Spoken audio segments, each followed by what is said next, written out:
Repurposing is an innate behavior of many animals. For example, ospreys, a menacing eagle-like bird, use the same nest for years and years.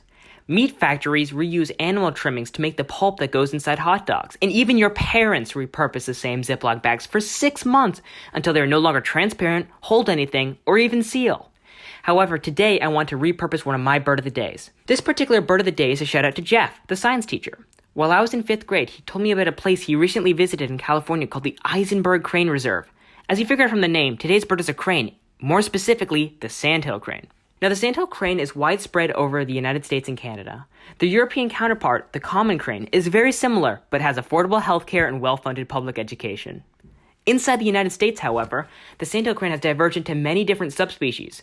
Some, like the greater Sandhill Crane, migrate from California to Alaska, like seniors on the Princess Cruz.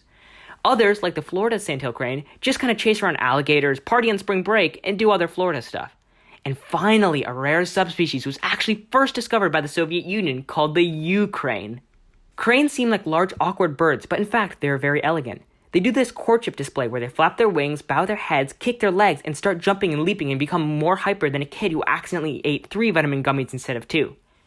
Additionally, they make this sound with their throat, which sounds like the fringes on a plastic straw.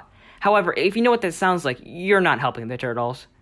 The Sandhill Crane has a special trachea. It's sort of like an Adam's apple on testosterone.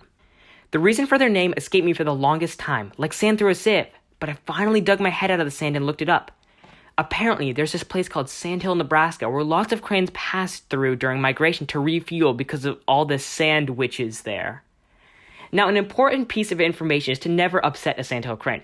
Like, don't ever give one sandpaper because it will not take the edge off the encounter. They have a very serious attacking ability. They jump up and start kicking left and right until you're as dead as Dogecoin.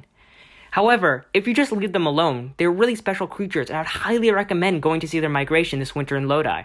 Jokes aside, I really have to say thank you to all the students and teachers that allowed me to share my passion for birds. I really enjoyed it, and I hope you do too. I really think these birds represent our grade, even more than our class quote.